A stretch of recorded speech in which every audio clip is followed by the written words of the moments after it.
I can't focus. I'm distracted. I'm overwhelmed. I'm tired. I don't know what to do. I can't hear God. I keep trying to do all the things and it's not working. I'm trusting in Him and I'm sitting and waiting and nothing's happening. Something's wrong with me. I'm not doing enough. I'm doing too much. We have thousands and thousands of thoughts a day about ourselves, about our worth, about our abilities. And so many of them, my friend, are not true. The things that you're telling yourself are not true. But until you learn how to slow down your thoughts, how to even identify the thoughts that you are having and the words that you are committing to belief, you don't know any different. Today, I'm going to share with you, along with the incredible Sterling Jaquith, how we can start to slow those thoughts down, how we can start to hear God's voice, and how we can start to manage our emotions when we're going through what feels like a three-ring circus. So join me today. This is a good one. And also, please join me in celebrating episode 50 of the Persistence in Prayer podcast. If you have been here from the beginning, thank you, thank you, thank you. I cannot tell you how much your support means. And if you are brand new, I pray that this will bless you. And if you enjoy it, please remember to leave a 5-star review and share it with a friend. Hello, beautiful souls, and welcome to the Persistence in Prayer podcast hosted by Catholic mindset coach, wife, mother, educator, and speaker Kylie Hine. Kylie is passionate about helping you deepen your relationship with God through the power of prayer. This podcast is a space for high achievers who want to do it all, but also want to prioritize their spiritual life and grow in faith. Join us as we explore the beauty of persistence in prayer and the transformative impact it can have on our lives. Get ready to discover practical tips, insights, and inspiration to help you develop a daily prayer practice and cultivate a deeper sense of trust in God's plan for your life. Let's journey together towards a more fulfilled and faithful life as we invite the Holy Spirit in. Let's begin. Hello, everyone. You've heard her name here before as someone who has inspired women to follow new paths that God has laid before them. She is a mom, a business owner, an author, and a speaker. So if you're listening to this episode in your kitchen, in your car, your shower, or wherever you're at, join me in welcoming Sterling Jaquith. Sterling, it's such a blessing to have you here. Thank you so much. I love doing podcasts and I love talking to Catholic moms about mom stuff. Yeah. For those of you who don't know you, can you give us just a quick snapshot of your family life and the audience that you serve through your business? Yeah. So I think one of the important things is that I was not raised Catholic. I had one brother and I did not want to get married. I did not want to have children. I was a hardcore blue state feminist, all the things. So it was quite surprising to my parents and to everyone when I became Catholic, 24, 25. And when I converted, and I converted right before I got married, but I told my husband, I said, "Listen, I'm only gonna have 2 kids." So I had gotten on board with the idea of having 2 kids at that point. But I said, "Listen, I don't really particularly like children. I don't want a lot of children." And I knew that Catholics practiced NFP. I just thought it was gonna be easy. So when I was saying that, I was on board with the NFP thing, but I just thought that that would be easier for us, and it wasn't. We ended up having 6 kids in 8 years, which is an insane number of children, in such a short time. We got pregnant on our honeymoon, so that was just really the first 8 years of my marriage was just babies and babies. And now my youngest is 4, and so the boys are 4, 5, and 6, which is just a different level of insane. And then the girls are 8, 10, and then my oldest just turned 13. We live in Northern Idaho. We used to live in Boise. I would just say probably like a regular life, what other people are doing. But 3 years ago, we moved to Northern Idaho. So now we kind of live in the middle of nowhere on 5 acres. I'm not into farming or gardening, you guys. So I'm sorry. We did not move here to like fulfill homesteading dreams. I just wanted a little more space. And so I run a coaching company and my husband does coaching too. So we both are home all the time. And so we're both kind of raising these kids and homeschooling them. And we live a pretty quiet life here in Northern Idaho. That's beautiful. I have a 5-year-old son and an 8-year-old daughter, so I don't have 4 extras, but I do have 2, and that can be a challenge sometimes in itself. Well, Before we Kylie, get in I always say that the hardest number of kids to have is the number that you have, right? It's just what so even if it's 1, I go, "Oh my gosh, having 1 was so hard." I mean, I was drowning when I had 1. And I just think whatever number you have, we're just always right there under the water. We're like, we get breaths of air. We're like, we're making it. We're going to do it. But it's just that hard. And I know it because I will see someone's Christmas card and I'll be like, oh my gosh, that person has so many kids. How does she do it? And then I'll count them and it'll just be 7. It'll just be 1 more than I have. Mhm. But my brain is like, how does she do that? I don't know. So I think 2 is really hard. I That's one of the things I love about you is you just acknowledge the hard in just about everything. And so I heard you say as we started and we're entering Holy Week. So as this comes out, it will be Holy Week. I heard you say being Catholic is not easy, and I've heard you talk about this before, I think maybe with a friend who's not Catholic, and talking Mhm. about the difference between being Catholic and being Protestant. So, can we just acknowledge that being Catholic is hard? What do Yeah. you think is so hard about being Catholic? Well, it's 2 things. There's less fun things and there's more boring, hard things. And so, my friend is in the middle of really converting to probably some form of Christianity. So we've been talking about Protestantism versus Catholicism.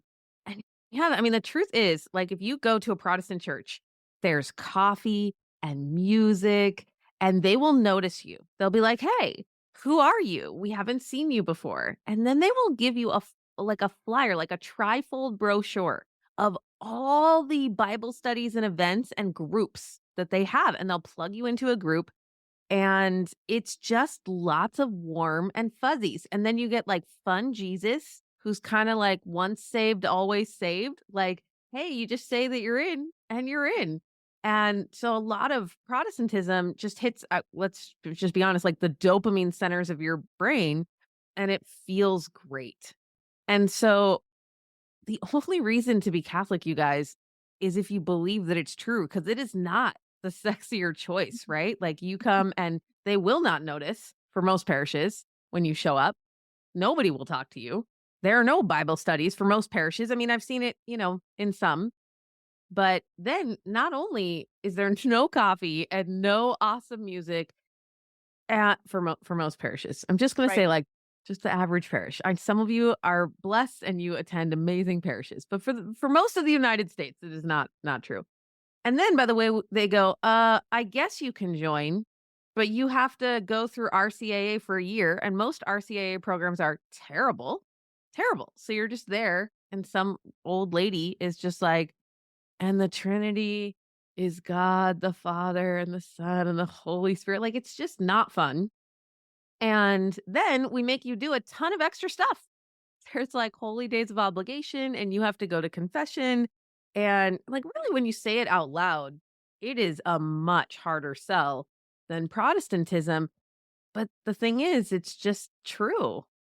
It's just true. And so when you believe it, it doesn't matter how hard it is. It doesn't matter if it's rainy on a Sunday. It doesn't matter if your kids are crying. It doesn't matter if you want to sleep in. Like, you wake up and you go to mass because we believe that Catholicism is the one true religion that Jesus wanted to leave. And we believe all of it. It's a package deal. You have to believe all of it. And we believe in the true presence in the Eucharist. And so, even Protestants, by the way, don't go to church every Sunday. There's more of a culture there of like, oh, we were camping. And that totally makes sense to me because if Jesus wasn't present in the Eucharist, then kind of their whole service is more like a Bible study, right? So we are choosing the harder choice, my friends. It is harder and we get a lot less dopamine by going.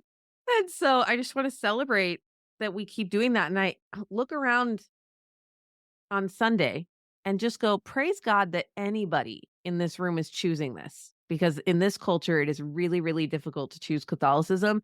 And yet still people come to mass on Sunday. And I just think that's incredible. I love you sharing your perspective on this because I am a cradle Catholic, but I grew up in a super small town, and the Hmm. Catholic church wasn't even in our town. It was in what's considered a village, like 100 Okay. people. So the church was so small. The music was terrible, if there was music at all. but I didn't know any difference. But then I Yeah. had friends who would do, like, the youth groups, and there's guitars and there's all of this fun stuff, and they're talking about Jesus and they're openly praying. I'm like, "No, that is out of my comfort zone." Yeah. So Yeah, I it's love very just different. hearing the other side of it because I do hear my friends who are converts say, "I miss the community. I miss the Yeah. fun." Yeah. No, it's hard. We have a lot of work to do. We have a lot of work to do on our side of the fence. Um, but in the meantime, just know that you're choosing Jesus in the desert, which I think is incredible. Like you're choosing it even though we've lost so much of the and if you go back far enough, right, it was the opposite, which was everyone was Catholic and everyone lived their life by the church bells. Isn't that crazy? Like the Mhm. bells ran the village. Like the village knew what to do based on the timing of the church bells and the liturgical rhythm of the church. And so it used to be, hard the other way. We've just lost that and we are just the minority now. Yeah, I feel like we've lost the sense of the beauty of surrender and of actually listening to God versus listening to what we want, which Yeah. brings me to this meme that I saw the other day of a man in a field of grass and he's leaning on a shovel. And the caption was God is in control, but he doesn't expect you to lean on a shovel and pray for a hole. And I was I like, love okay, that's true. Like, am I having putting so much faith in God that I'm not taking any action? But then I think there's this other very large group of women, a lot of them listening, and it's like, we've dug 50 holes. We're surrounded by holes. We've got blisters on our hands. We're Mhm. tired. We're exhausted. We're looking up at God with our sweaty, dirty faces and our ripped clothes. And we're like, Lord, are you going to help me out here?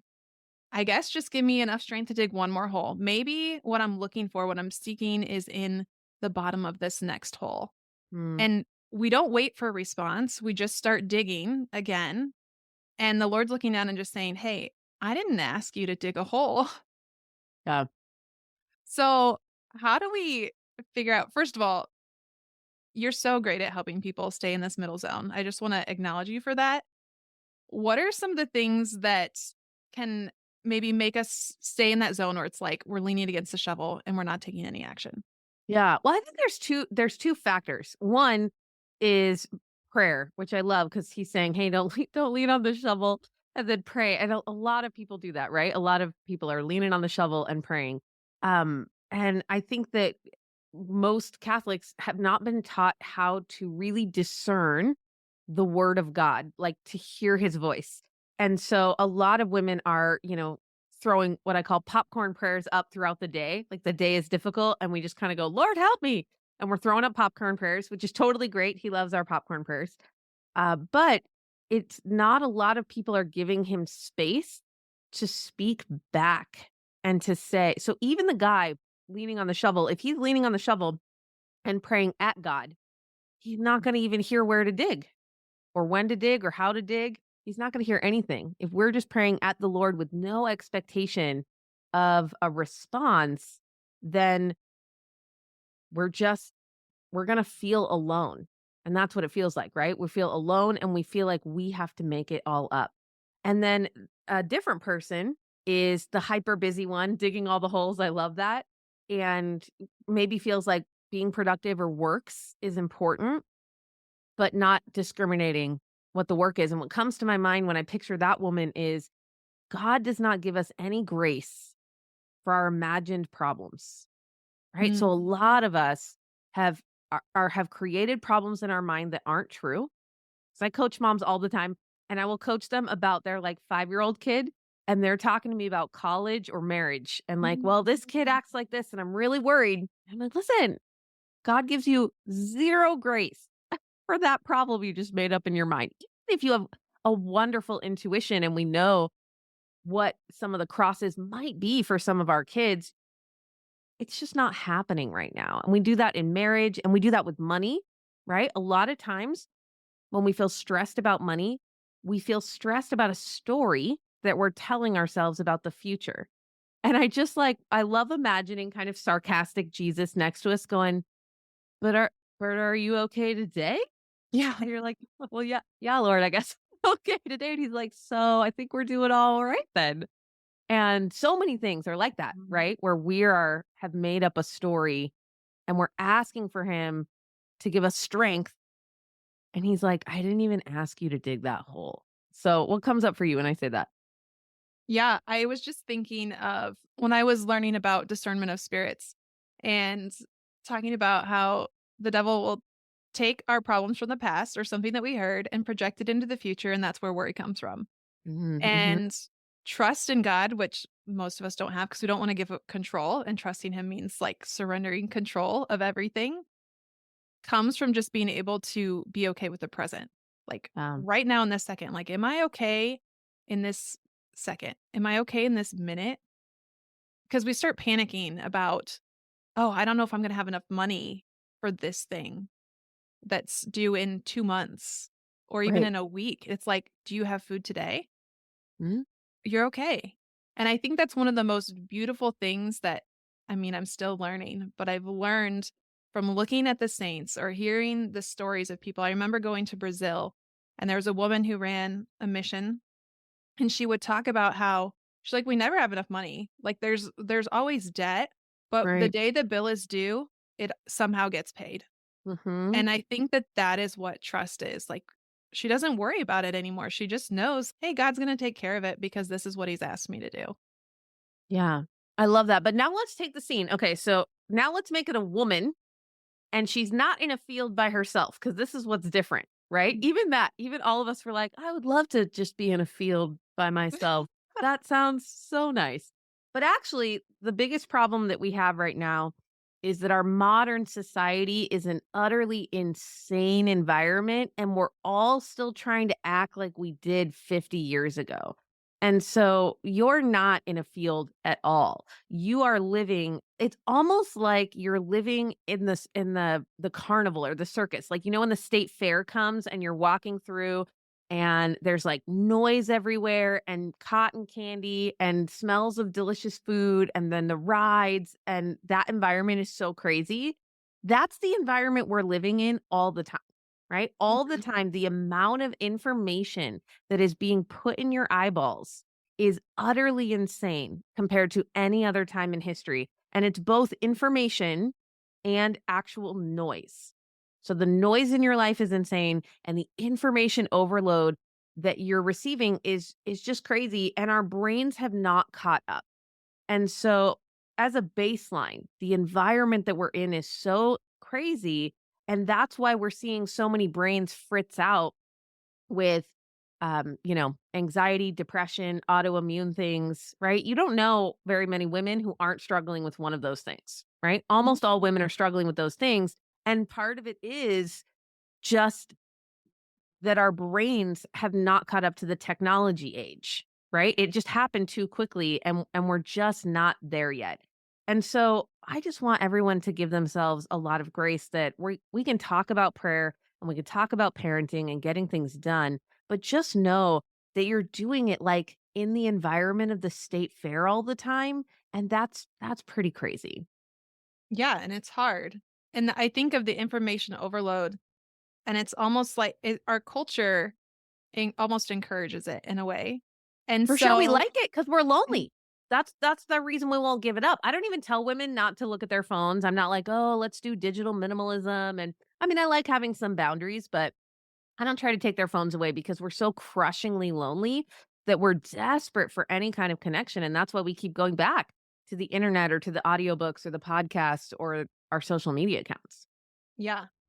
That information overload, like you said, I remember coaching someone and she's like, "I'm just so overwhelmed. There's all these things."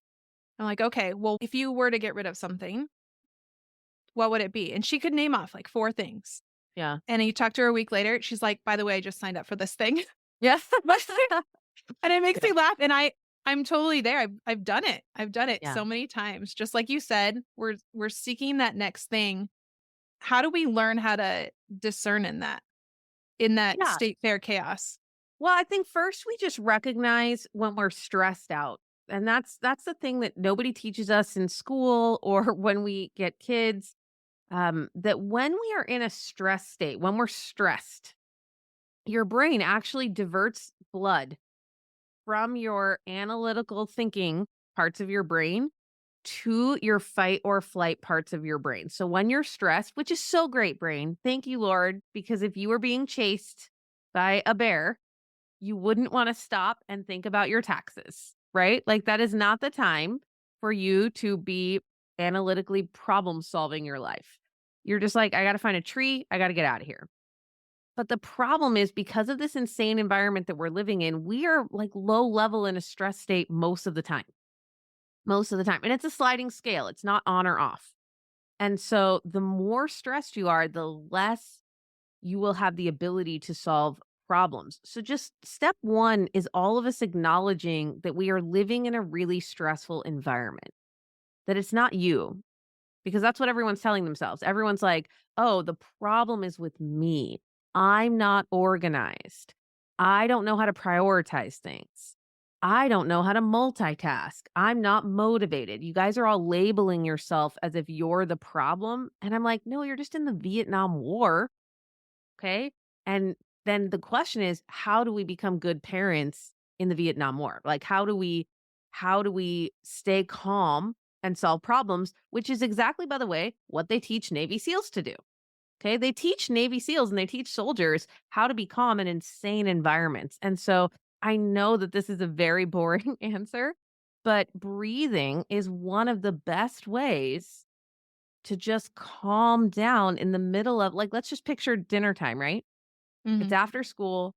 They've got homework. You're tired. They're tired. Someone has to make dinner. Children have no awareness of what adults are doing. So while you're making dinner, one of them is like, "Can I go to summer camp?" And they're like asking you questions that you just don't care about in that moment.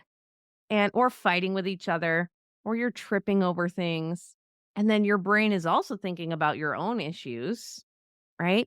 And this is why we yell and snap at the kids, right? Because we're stressed, we're in a fight or flight state, we're not calm, we're not problem solving, and we yell at the kids. Then we feel terrible. We're like, I'm a terrible mom. I can't even handle my own life. And that's when we numb out, which is just another version of being stressed and a stress response. And that's when we're watching Netflix or scrolling on Mhm. Instagram. So if you can just catch yourself in that moment, if you can catch yourself in the kitchen with the noise, feeling stressed, and you could just start breathing. And I really like simple phrases like, "Jesus, I trust in you." I Mhm. think the Catholic Church in her wisdom gave us a lot of those. Jesus, Mary, Joseph, right? There's a way that we say that that's maybe like not Yeah. a great way to say it. But really, the reason that was born from the power of those names and really saying, Jesus, Mary, Joseph, help me in this moment.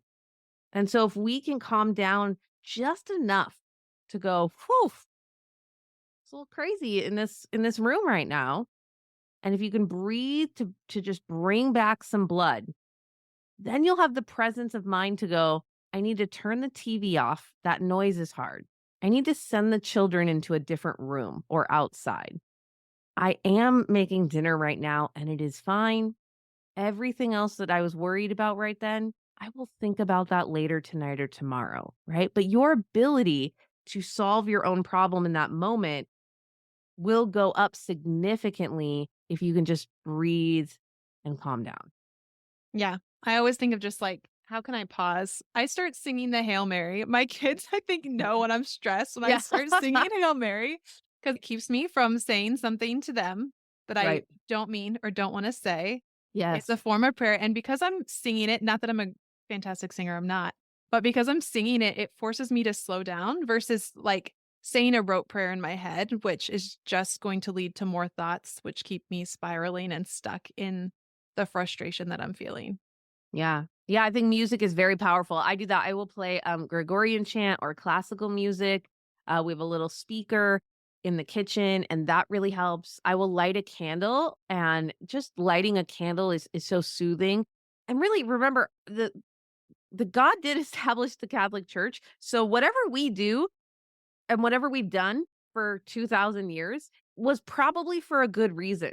And so when we think about, Gregorian chant music or candles and water, the way we use all of those things, it is because God knew that we were going to need those tools.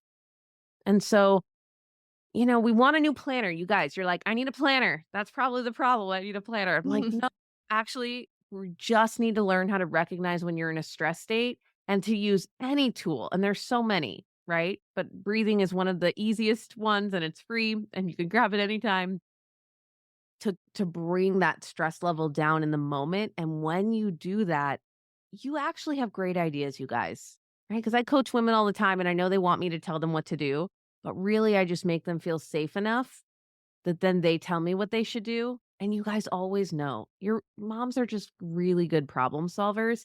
You're just really dumb when you're in a stress state. And so we just want to come back to who we are. And then reasonably, you'll probably know exactly what you need to do in your life. Yeah. It's just creating the space, like you talked about at the beginning, creating the space for moms or women in general who just don't are living, like you said, at the state fair. And so you're Mhm. just like taking away the noise for a minute, giving them this quiet spot. And it's incredible what we can do when we have a little bit of quiet and someone to get us out of our head. Yeah, and so there's 2 versions. So the one version is, can you create a little quietness in the chaos, in the storm of your life with your kids to be a better problem solver and to do whatever needs to be done? But then you really need to be creating 10 to 15 minutes of silence where you talk to the Lord. And I had 6 kids in 8 years and I do not like waking up early, okay? So I'm not saying that you need to wake up early and do that. But I promise you, you have 15 minutes in your day. You can go hide in the car. You can hide in your closet when your husband comes home. 15 minutes to start building a relationship with the Lord where you go, hey, Lord, I love you. I always start that way. I love you. Thank you for today. And I usually start with asking for forgiveness for something. You won't have to Mhm. reach very far, but like, Lord, forgive me for doing this or not doing this. And then begin to say, "What do you want me to do?" And expect an answer. I Mhm. pray with a journal. I'm not a journaler, but I pray this way where I will write a question to the Lord and then I wait. And when I hear him tell me something, I indent in my paper and I write what I hear. And so I have this kind of two-way relationship with him. And I just ask him about everything. Everything. And I wanna say, ideally, we should all be spending an hour doing this, but that's like the PhD level that we're gonna work up to. And I also feel like 5 minutes isn't enough to get calm calm enough to hear him. I Mhm. think 15 minutes is a sweet spot for really busy moms, but we've got to give him space to tell us which holes to dig. Yeah. And I agree with you because I think 5 minutes, that 5 minutes might just be doing your breathing to Right, calming get to down. a point where you can even figure out what you want to ask God, because I think sometimes we don't even know what we need. And it's Right. so easy to say, "Lord, I don't know what I need. Just fix it for me," which is a great prayer too, but he wants us to ask for what we Yeah, need and to be able to verbalize it, and when we're able to articulate, not only is it more clarity for us, that's what he invites us to do. yeah. Yeah, one of my favorite quotes from Saint Faustina's diary is God says, some version. So she talks to Jesus. It's in her diary. We have it. And he says, something was bothering her. And he says, daughter, tell me what's bothering you. And she said, Lord, you already know what's bothering me. I don't have to tell you. And he says, of course I already know, but it pleases me that you tell me. And he says, tell me everything. And I just love that. Like he wants us to complain. He wants us to bring him our bruised hearts. And then he wants to pour out mercy and grace on us. He wants to bring us the healing. And so don't be afraid to tell him because one, he already knows. So there's no secrets for sure. But Mhm. also, he loves when we bring it to him. He loves our littleness. He loves that we depend on him. And he's always there with endless mercy to say, I've got you. I'm going to help you. Yeah, he doesn't want the masked version of Yeah. that we try to show the world all the time because it's uncomfortable to show, like, "Oh, I snapped at my kid. I yelled at my husband," or whatever it is. We don't always want to bring that to God. I think sometimes I I know, there was one point where I was avoiding my nightly examine, and it was because I was like, "Lord, I don't wanna hear what you have to say. I think I know what Mhm. you're gonna say, and I don't wanna hear it, so I'm just Yeah. avoiding prayer." But that's the time when we need to go to him. Hmm. And I like what you said about you start your prayer with asking for forgiveness, which I think is beautiful. Another great way is with praise. Mhm. Even if we're feeling like I'm angry at God, if we can acknowledge and just think before we're asking for something. Yep. I think of that with our own kids. If they come to us and they're always complaining and begging for everything, like how much more likely are we to have a compassionate heart and listen to them when they first thank us, like, Mom, thank you so much for cooking dinner. I really Mhm. didn't like the peas. Next time, can we not have Right. those? Yeah. Yeah. I have one kid that doesn't like peas, and I just feel like they're the most, like, mild food. Like, I just don't know how you could not like peas as vehemently as this kid does. Isn't that funny? And they're all so different. Yes, Yeah. absolutely. I love that. As women, I think we like to overcomplicate things for ourselves a Yes. lot. Yeah. What are some common ways that you see, whether it's with women you're working with as mothers or as business owners? What are some really common ways that we overcomplicate life? I think 2 things. 1, we think about working. So this is both on the business side, but on the mom side too, where we think about things and it feels like that's productive. We're like, get on a hamster wheel. Or let's say you're making a decision about whether to send your kids to school, homeschool them, or move them to a private school. I've been having a lot of those conversations lately. Spring is about when Mhm. moms are often thinking about, oh, what are we doing in the fall? We have to recommit to this school or not. And so you will get on this hamster wheel, right? And just start thinking about it. And you're thinking about pros and cons and you're chewing on it. And this takes energy, by the way. So if we could see your battery, it's going down while we're on this hamster wheel and we're thinking about it. And it's not productive. I mean, maybe obviously some thinking and definitely prayerful consideration, praying, but we think about things and it's exhausting to us and instead, you could have just been folding the laundry or going for a walk. And I see this in business too, where women think about their business a lot instead of just going out to their network, to the internet and saying, "Hey, this is what I do. I help people. Here's my widget." And so instead they're sitting in their office thinking about telling people about their widget or changing their website. And I think in motherhood, that just shows up where we busy ourselves, but not with the most important thing. And that's kind of the Mary Martha piece, which is Mary sat at the foot of Jesus to receive the marching orders from him. And so she knew, like, yeah, there are things to be done, but I'm gonna set that down for a moment. I'm gonna do this. I'm gonna receive the truth. And then when she got up, she went and did house things too. I feel like we never get to hear the what she did afterwards, but it's not that doing the house things is bad. It's the peace with which we do them and we get the peace from Christ and then we go out and we do them. So I think a mistake that a lot of us make is we are just exhausted in our minds instead of slowly moving through our day and just doing what God puts in front of us. I remember one time I had 3 loads of laundry on my bed, and I would move them, like, from the bed to this chair in our bedroom and then back to the bed every day, and it weighed on me for 3 days. For 3 days, I would just be like, "Oh, I have to do that laundry, and it's so bad that I let it pile up, and I can't even take care of it." And then I just had this thought, I wonder how long it actually takes. So I set a timer, I put on some music, and I put all the laundry away.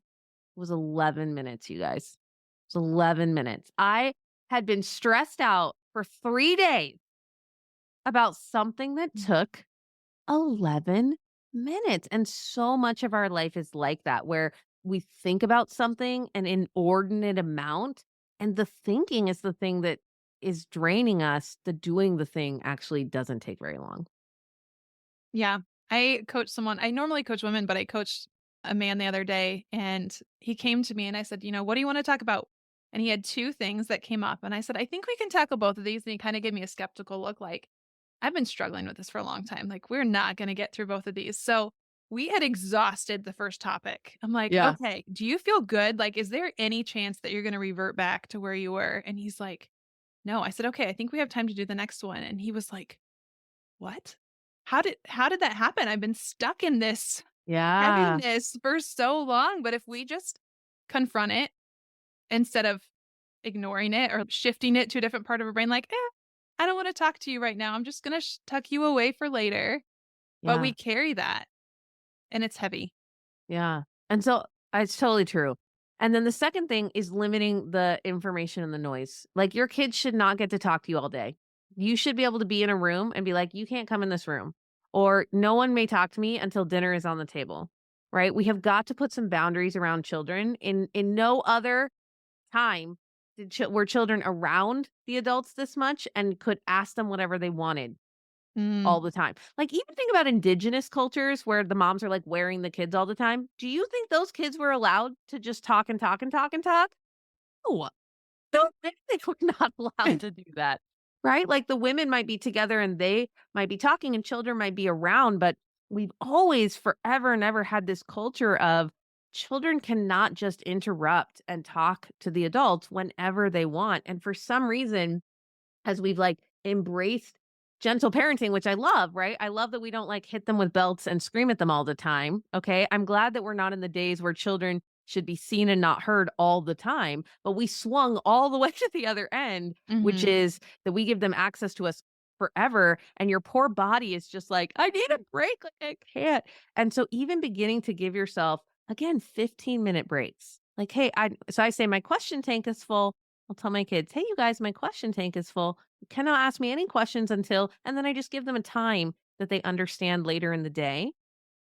And sitting in your car, sitting in your closet, um, just anything, walking around the block without your kids, which might take 10 minutes, recognizing that you need time where there is no information going into your brain and no extra noise, it will begin to reset your body. You will also, when you're in the middle of the circus, you will go, "Hey, this is really intense right now, but later we're going to have that time."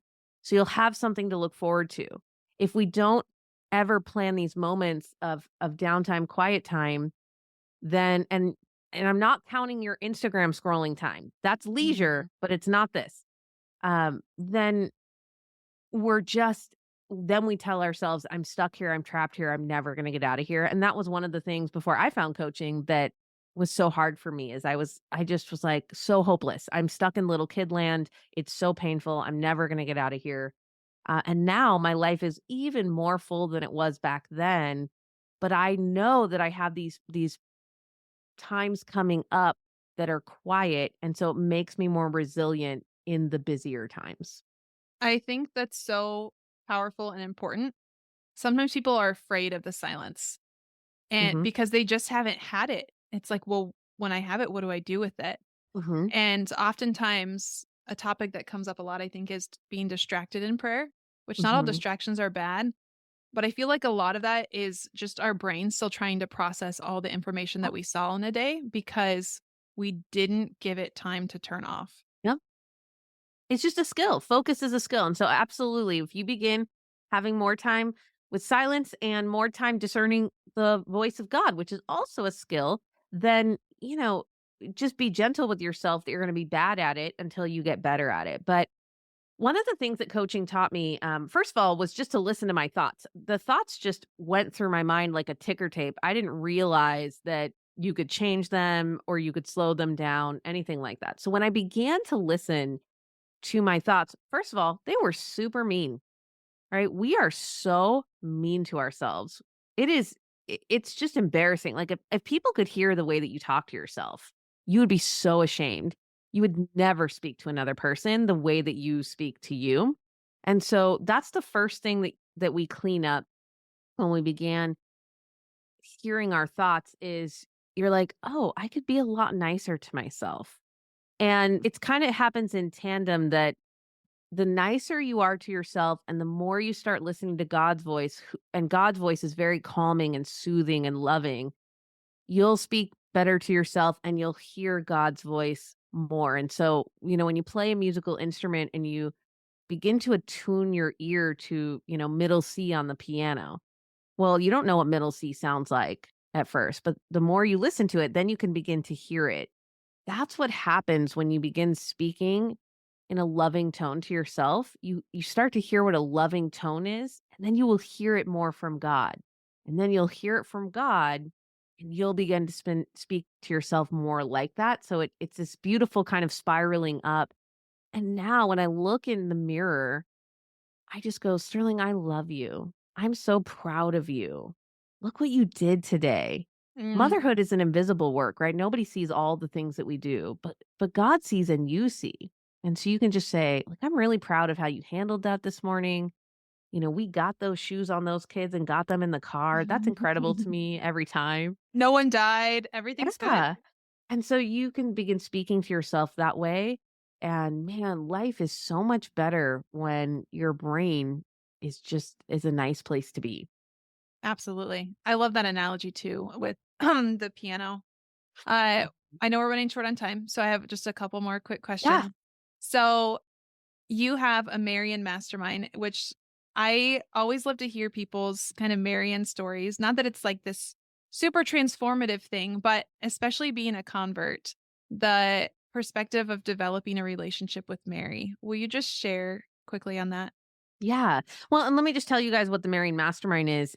For women who do business while raising kids and are doing at least six figures. So it's kind of a very unusual calling to do business as a Catholic mom. There's not very many of us. And then when you do business, you kind of hear, oh, you should be in these groups. But then all of the groups were really secular. So I wanted a group that was for Catholic women. And so that's what the Marrying Mastermind is. I did not have a lot of problems with Mary when I converted to Catholicism. I just kind of jumped all in and went, "Cool, we like her." But it wasn't until years later that I went through Marian consecration, and I did it by accident. I didn't know what it was. I thought it was a Bible study. I heard two different people that I knew talk about 33 days to morning glory, and it sounded like a Bible study to me. So I was like, "Cool, I wanna do that Bible study." So I bought the materials and I'm the one who organized it. I gathered some families together. And then as we start going through it, I'm like, "Oh, this is like a big deal. This is like a serious thing." It is not a Bible study. Consecrating yourself to Jesus through Mary is a very beautiful and special process. And you end up giving her all power over your life. So we as Catholics have the ability to offer up suffering and unite it with the passion on the cross. And so you can say, like, I offer this up for my marriage or for unborn babies. And you can still do that after marrying consecration, but you actually give Mary the ability to send your offering up anywhere she wants. So you can still say, I offer this up for my marriage, but kind of tacked onto it is, or something better, Mary, that you do. And so that's where I really met her. I really met her through consecration. And it was such a beautiful experience. And I make my consecration, I do the 33 days every year in November. And there's a couple different books you can go through, but the first one that I had done was 33 Days to Morning Glory. But here's what I will say that is still very interesting to me. I never hear her voice.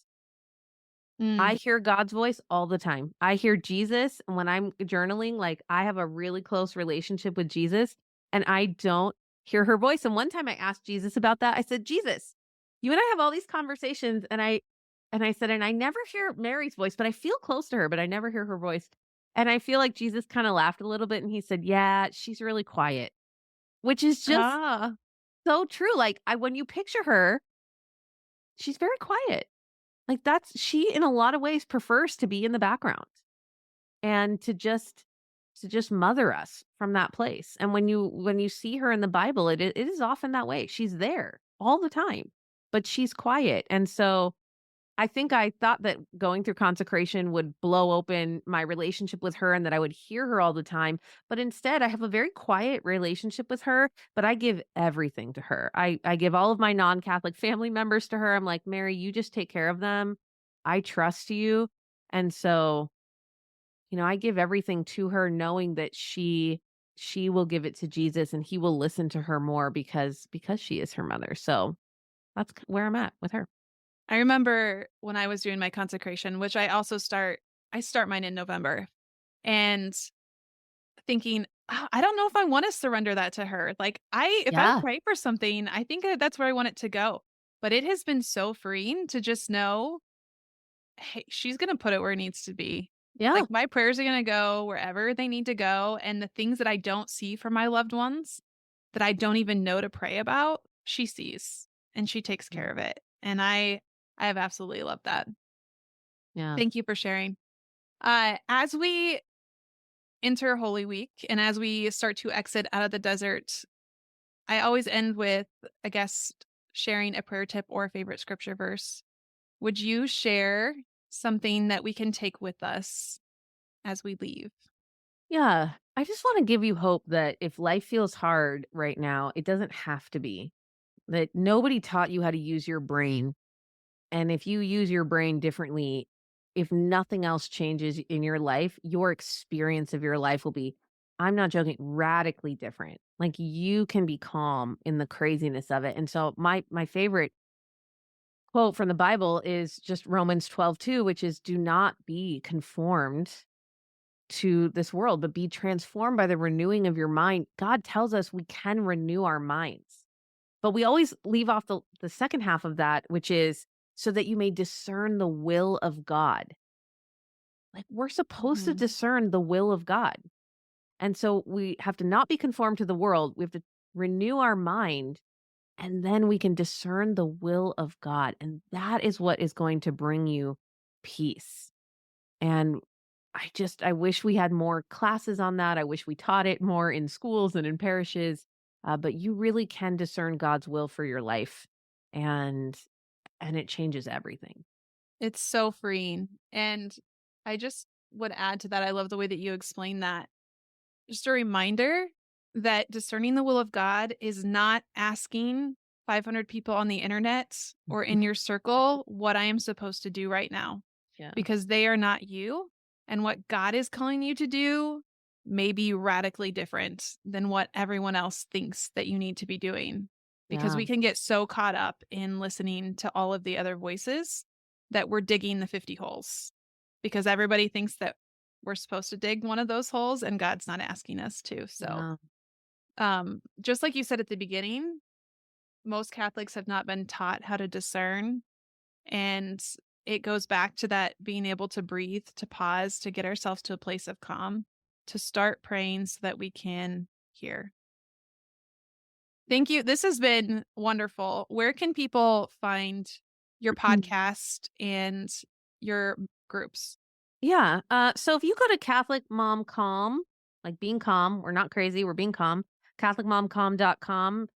There's a bunch of links there, but and that's the name of my book. You can get that on Amazon and it's the name of my podcast. So just remember, like, I don't want chaos. I want to be calm. And I'm telling you some very specific tools that you can learn quickly that will radically change your life. And that's why so many of us like want to tell all of you about coaching is because I've done, therapy. I read tons of self-help books. I read business books, like all these things, but learning the tools that coaching teaches, nothing changed my life in a marked way the way that coaching did. And so it really just is as valuable as we're all saying.